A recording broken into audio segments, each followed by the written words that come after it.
Good afternoon. मैं यहाँ पे डॉक्टर रिंकी कोहली। आज का हमारा जो यहाँ पे टॉपिक होगा वो होगा प्राचीन भारत का इतिहास। और इतिहास में हम हमारा आज का जो टॉपिक होगा, यहाँ पे आज से मैं आपको टॉपिक पढ़ाऊंगी। कल मैंने आपको बताया था कि यहाँ पे आप लोगों की क्लासेस 3 बजे से स्टार्ट होगी और 3 बज चुके हैं यहाँ पे। तो मैं आपको बताऊंगी आज का टॉपिक। जैसे आप सभी लोग जानते हैं कि ऐतिहासिक अतीत की घटनाओं का वर्णन किया जाता है और इतिहास में अतीत की घटनाओं का वर्णन होता है। इसमें जैसे ये 2 प्रकार का होगा, प्राथमिक और द्वितीयक। फर्स्ट में आएगा यहाँ पे अभिलेख, मुद्राएं, स्मरण आदि ऐसी चीजें आती है। पौराणिक चीजों में यहाँ पे आएगा जैसे रामायण, महाभारत, कुरान आदि चीजें यहाँ पे। इतिहास एक ऐसी चीज है जो इतिहास को हम बता सकते हैं। यहाँ पे प्राचीन भारत का इतिहास एक गौरवशाली है। कुछ विद्वानों का मानना यह है कि प्राचीन भारत का इतिहास का जो साहित्य का क्रमबद्ध है उसके लिए कोई प्रमाणिक स्रोत यहाँ पे नहीं मिल रहा है। और कुछ लोग जानते हैं कि आजकल वैज्ञानिकों की बहुत ही कमी पड़ रही है। तो यहाँ पे विद्वानों का मानना है कि प्राचीन काल में इतिहास के लेखन के लिए इतना सब कुछ नहीं मिल रहा है यहाँ पे। तो इतिहास को मान सकते हैं कि बुद्धि के आधार पर इतिहास एक ऐतिहासिक जैसे हम मान सकते हैं। यहाँ पे डॉक्टर R.S. त्रिपाठी जी ने यहाँ पे इतिहास के, उनको जनक तो हम नहीं कह सकते, जनक हम यहाँ पे दयाराम साहनी जी को ही कहेंगे। लेकिन पर यहाँ पे जो उन्होंने यहाँ पे इतिहास के लिए उन्होंने जो कार्य किए थे, इतिहास पे उन्होंने काफ़ी फोकस दिया है कि इतिहास को हम कैसे कर सकते हैं, कैसे अलग अलग भागों में डिवाइड कर सकते हैं। प्राचीन इतिहास को हम एक बहुत ही गौरवशाली मान सकते हैं। विद्वानों का मानना है कि प्राचीन इतिहास आज के युग में बहुत ही आगे बढ़ चुकी है या जा चुकी है। प्राचीन भारतीय इतिहास से तात्पर्य है कि 1200 ईस्वी पूर्व तक के भारतीय इतिहास से है। इस काल के प्राचीन भारतीय इतिहास के निर्माण के लिए जिन तथ्यों और स्रोतों का उपयोग किया जाता है उन्हें हम प्राचीन भारतीय इतिहास का स्रोत मान सकते हैं यहाँ पे। क्योंकि प्राचीन भारतीय इतिहास के स्रोत प्रचुर मात्रा में पुनर्तात्विक रूप से उपलब्ध होते हैं। यहाँ पे प्राचीन भारतीय धार्मिक साहित्य में जो तात्कालिक इतिहास एवं संस्कृति के साथ उपलब्ध है, इसके साथ ही इसे हम गौर कर सकते हैं। धार्मिक भारतीय प्राचीन मात्रा में इतिहास का एक व्यापक रूप होता है, जिसे कि हम एक इतिहास का प्राचीन रूप मान सकते हैं उसको हम। वहाँ पे प्राचीन भारतीय इतिहास के स्रोत के 2 स्रोत होंगे। फर्स्ट यहाँ पे पुनर्तात्विक स्रोत और दूसरा यहाँ पे साहित्यिक स्रोत। पुनर्तात्विक स्रोत में आएगा अभिलेख, मुद्राएं, स्मारक और मुहावरे। यहाँ पे बता सकती हूँ मैं आपको पुनर्तात्विक स्रोत उन भौतिक वस्तुओं का अध्ययन करता है जिनका निर्माण और उपयोग मनुष्य के लिए किया जाता है। अतः वे समस्त भौतिक वस्तुएं जो अतीत के द्वारा निर्मित होती है या उपयोग की जाती है। इसमें जैसे परिधि आ सकता है एक, जैसे हम बता सकते हैं, यहाँ पे बता दिया मैंने आपको। अभिलेख, मुद्राएं, स्मारक यानी कि भावनाओं को व्यक्त करना, मुहावरे यानी कि मुहावरे और मूर्तियां। और सेकंड होगा इसमें साहित्यिक स्रोत में यहाँ पे आएगा आपका वेद, ब्राह्मण ग्रंथ, उपनिषद, वेदांत, स्मृतियां, महाकाव्य, पुराण, वैद साहित्य और जैन साहित्य। तो इनको मैं अलग अलग भागों में डिवाइड करूंगी और अलग अलग तरीके से आप लोगों को यहाँ पे बताऊंगी कि इसका हम कैसे कैसे करेंगे यहाँ पे। तो फर्स्ट है यहाँ पे अभिलेख से तात्पर्य है यहाँ पे अभिलेख वह होते जो किसी पत्थर, चट्टान, धातु, लकड़ी या हम मान सकते हैं यहाँ पे लकड़ी जैसे किसी चीज को हम खोद कर किया जाता है। जैसे प्राचीन अभिलेख में आएंगे शिलाएं, गुहाएं, मूर्तियां, अनेक प्रकार की ऐसे वस्तुएं होगी जो, या फिर वस्तुएं बता सकती हूँ मैं यहाँ पे वस्तुएं ये। इसे हम, इसका जो मेन टॉपिक होगा, अभिलेख का जो मेन टॉपिक होगा उसे हम यहाँ पे कह सकते हैं लेख शास्त्र। अभिलेख को जो मेन चीज से यहाँ पे कहा जाएगा वो कहा जाएगा अभिलेख को यहाँ पे लेख शास्त्र। यहाँ पे मैंने आपको बता रखा है, यहाँ पे उसे हम लेख शास्त्र भी कह सकते हैं। सेकंड है यहाँ पे मुद्रा यानी कि मुद्रा क्या होती है? मुद्रा जारी करना किसी भी शासक की स्वतंत्र सत्ता का प्रतीक होता है। मुद्रा क्या होता है, किसी भी कोई भी शासक हो उसका क्या होता है, स्वतंत्र, वो कोई भी देश भी हो सकता है, जैसे अमेरिका, जापान, भूटान, भारत, कोई भी देश हो सकता है। ऐसे बहुत सारे देश है जहाँ पे मुद्रा तो हर किसी का अधिकार है, हर किसी का अधिकार पाने है। यहाँ पे स्मृत से तात्पर्य है कि भावना को व्यक्त करना। भावना को कैसे व्यक्त कर सकते हैं हम, भावना कोई भी हो सकती है। हम मंदिर जा रहे हैं, वहाँ पे हम भगवान के सामने हाथ जोड़ते हैं कि भगवान के सामने हम अपनी भावनाएं प्रकट करते हैं। अपनी भावनाओं को किसी दूसरे इंसान के सामने प्रकट कैसे करते हैं वे बता सकते हैं हम। दूसरा हम यहाँ पे उदाहरण के तौर पे दे सकते हैं हम, जैसे स्कूलों में कार्यक्रम चलता है, तो स्कूलों में कार्यक्रम चलता है, वहाँ पे हम डांस करके बता सकते हैं कि हमारी भावना क्या है डांस करने की है। मतलब कोई सिंगिंग, किसी की भावना कोई गाने में अपनी भावना को व्यक्त करता है, कोई डांस करके अपनी भावनाओं को व्यक्त करता है, कोई मंदिरों में भगवान के सामने अपनी भावनाओं को व्यक्त करता है, तो कोई किसी इंसान के पास अपनी भावनाओं को व्यक्त करता है। इस फर्क से हम यही तात्पर्य करेंगे यहाँ पे। और मोहरे, यहाँ पे मोहरे यानी कि मोहरे भी प्राचीन भारतीय इतिहास के मुख्य स्रोत में आते हैं। जैसे सिंधु घाटी की सभ्यता से लगभग 2000 से भी अधिक मुहावरे मिले थे, जिनमें तत्कालीन जलवायु, पशु, जगत, भाषा, धर्म आदि स्थिति का ज्ञान होता है। जैसे इससे 274 मुहरों से चौथी शब्दावली ईस्वी में एक मतलब व्यापारिक श्रेणी की जानकारी भी मिलती है। इसमें मुहरे यानी कि तत्कालीन आर्थिक कार्य व्यवहार की जानकारी भी देते हैं। ये जो है इसमें मूर्तियाँ और मूर्तियों से संबंधित है। यहाँ पे मूर्तियाँ हम बता सकते हैं। यहाँ पे मूर्तियाँ से धार्मिक अवस्था एवं काल के विकास की जानकारी मिलती है। और मूर्तियाँ यानी कि भारतीय इतिहास की सर्वप्रथम मूर्ति वेलन घाटी से हड्डी की बनी मातृ देवी की मूर्ति है, जो उच्च कालीन में लगभग 35,000 ईस्वी पूर्व में सिंधु घाटी के पत्थर पर एक धातु की मूर्ति प्राप्त हुई थी, जिसमें लगभग आज से हम उसे लगा सकते हैं 35,000 ईस्वी पूर्व वो मूर्ति वहाँ पे मिली थी। और ये मैंने आपको बता दिया यहाँ पे कि पुराण, तात्विक स्रोत, ये पांचों मैंने आपको यहाँ पे बता दिया। इससे मैं बताना चाहती हूँ आपको यहाँ पे कि कौन कौन से क्वेश्चन आ सकते हैं। 4 क्वेश्चन मैं आपको ऐसे बताऊंगी यहाँ पे जो आ सकते हैं इसमें।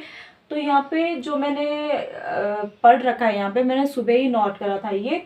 तो यहाँ पे जो फर्स्ट क्वेश्चन आ सकता है इससे वो आ सकते हैं। यहाँ पे फर्स्ट क्वेश्चन मैं आपको बता दे रही हूँ। फर्स्ट क्वेश्चन यहाँ पे बन सकता है, अशोक के अभिलेख में कितनी लिपियाँ होती है या कितनी लिपियाँ मिलती है, यह आपको वहाँ पे बताना है। सेकंड क्वेश्चन बन सकता है इससे, यहाँ पे सेकंड क्वेश्चन बन सकता है इससे, अशोक के कितने अभिलेखों में उसका नाम मिलता है। थर्ड क्वेश्चन इससे बन सकता है यहाँ पे, प्रयास किस शासन की है। और यहाँ पे जो चौथा क्वेश्चन बनेगा यहाँ पे वो बन सकते हैं यहाँ पे, किस वंश के शासकों का इतिहास मुद्राओं के आधार पर लिखा गया था। ये वेरी वेरी इंपॉर्टेंट क्वेश्चन है और प्लीज आप लोग इन क्वेश्चनों को एक बार देख ले। आपको बताया अभी पुराण, तात्विक स्रोत। अब सेकंड में आपको बताऊंगी यहाँ पे साहित्यिक स्रोत। तो साहित्यिक स्रोत में आप देख सकते हैं यहाँ पे वेद, ब्राह्मण ग्रंथ, उपनिषद, वेदांत, स्मृतियाँ, महाकाव्य, पुराण, वैद साहित्य और जैन साहित्य। तो फर्स्ट यहाँ पे बताऊंगी आपको वेद क्या है। ये तो आप सभी लोग जानते होंगे कि सभी वेदों में सबसे श्रेष्ठ वेद ऋग्वेद है। तो ऋग्वेद यानी कि यहाँ पे मैंने आपको बता रखा है, ऋग्वेद सभी वेदों में प्रमुख वेद है। और इसका जो सृजन हुआ था लगभग 1500 से 1000 ईस्वी पूर्व हुआ था इसका। ऋग्वेद में लगभग 1 से 10 मंडल, मतलब ऋग्वेद में लगभग 1 से 10 मंडल ऐसे थे जो नवीन मंडल थे, मतलब नए मंडल थे। यहाँ पे ऋग्वेद में लगभग 10 मंडल और 128 सूत्र और 1558 ऋणाएं थी। सेकंड आपको यहाँ पे बताऊंगी मैं ब्राह्मण ग्रंथ क्या था और ब्राह्मण ग्रंथ को हमने यहाँ पे कैसे, मतलब उन्होंने कैसे कैसे किया था उसका। तो यहाँ पे था ब्राह्मण ग्रंथ। तो ब्राह्मण ग्रंथ में आपको बता सकती हूँ मैं यहाँ पे, ब्राह्मण ग्रंथ यानी कि ब्राह्मण ग्रंथ की रचना ऋषियों ने वैदिक मंत्रों से, जो ब्राह्मण ग्रंथ था वो क्या किया था ऋषियों ने, वैदिक मंत्र होता है, उस मंत्र को पढ़कर उन्होंने क्या किया था उसकी रचना की थी। अर्थ इसका था कि यंत्रों को, मतलब जितने भी वहाँ पे यंत्र होते हैं, जब हम पूजा पाठ करते हैं वहाँ पे कई सारे यंत्र होते हैं, ताकि उन यंत्रों को क्या कर सके, वो संपन्न कर सके। और जितने भी वहाँ पे यंत्र होंगे, उपनिषद होंगे, सभी को क्या कर सके, वो संपन्न कर सके। थर्ड में यहाँ पे आपको बताऊंगी उपनिषद। उपनिषद यानी कि समीप। उप का मतलब होता है यहाँ पे उप और निषद। उप और निषद अलग अलग दो शब्द होते हैं, उप और निषद।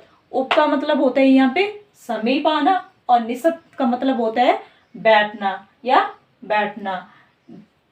थर्ड है यहाँ पे वेदांग। वेदांग यानी कि जिसका ज्ञान, वेदांग से मतलब है यहाँ पे जिसका ज्ञान गुरु के समीप, जिसका ज्ञान गुरु के समीप बैठने से लिया जाता है। गुरु या गुरु से रिलेटेड कोई भी हो सकता है। गुरु यानी कि जैसे एक स्टूडेंट होता है, हम स्कूल जाते हैं तो स्कूल में जब हमें गुरु पढ़ाते हैं तभी हमें ज्ञान होता है कि गुरु कैसे पढ़ा रहे, क्या पढ़ा रहे।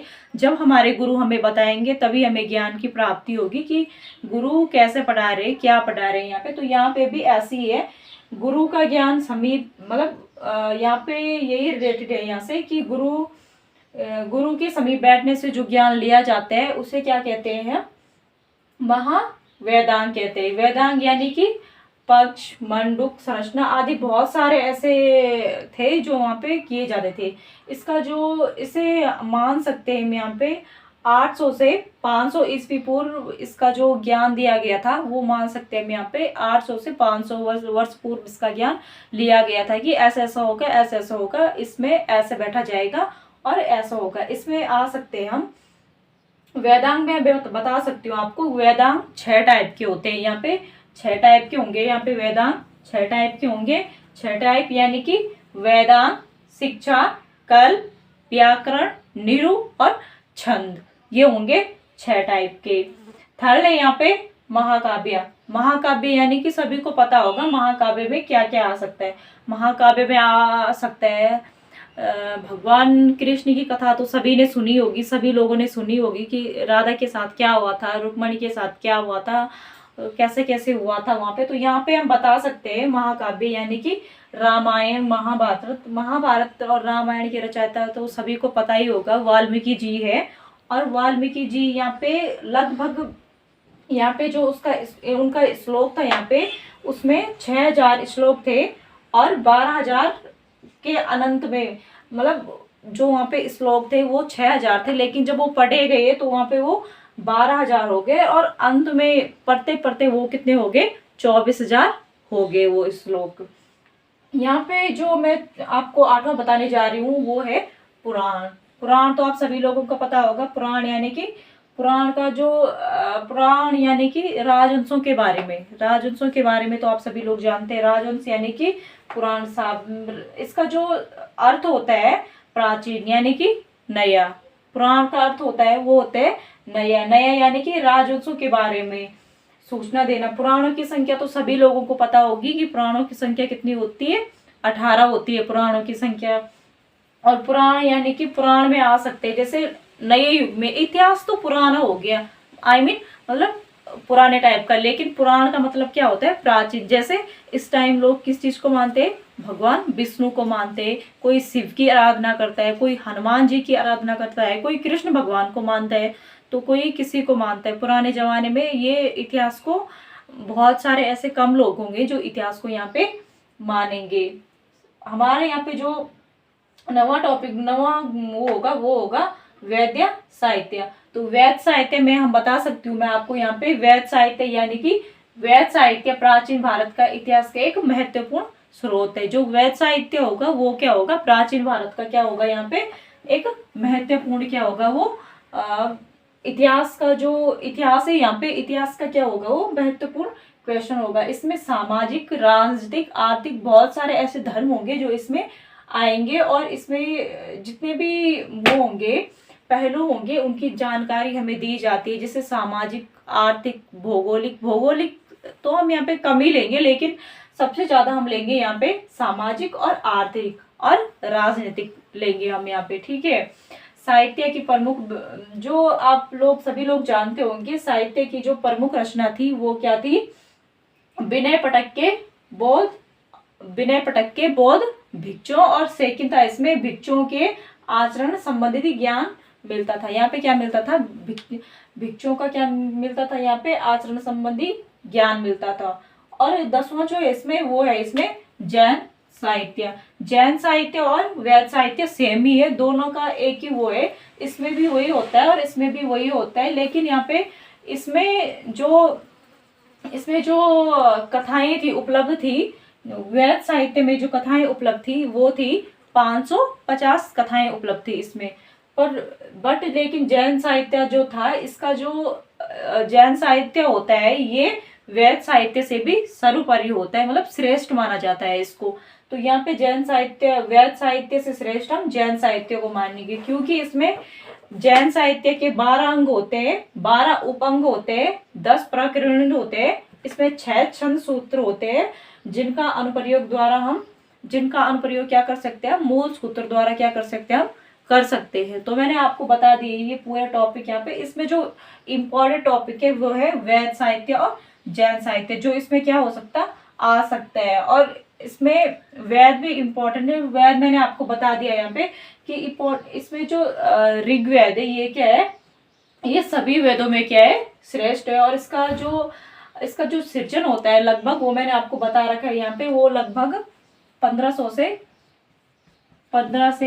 1000 ईस्वी तक हो सकता है। यहाँ पे ये देख सकते हैं, यहाँ पे मैंने अभी जैन साहित्य और वैद साहित्य के बारे में बताया, ये साहित्य स्रोत बताया मैंने आपको। और इनसे मैंने 4 क्वेश्चन बना रखे हैं आप लोगों के लिए, जो वेरी वेरी इंपॉर्टेंट है। मेरे देखने से आप लोगों से पढ़ना या ना पढ़ना ये तो आप लोगों को पता होगा, बट मैं फिर भी आप लोगों को कहना चाहूंगी, जो मेरा फर्स्ट क्वेश्चन यहाँ पे बना है वो बना था मेरा यहाँ पे, अर्थशास्त्र नामक ग्रंथ किसने लिखा था। ये वेरी इंपॉर्टेंट है, ये हर किसी क्वेश्चन में भी आ सकता है। आप IAS की तैयारी कर रहे, किसी भी चीज की तैयारी कर रहे, ग्रुप C की तैयारी कर रहे, ये क्वेश्चन कहीं पे भी आ सकता है ये क्वेश्चन।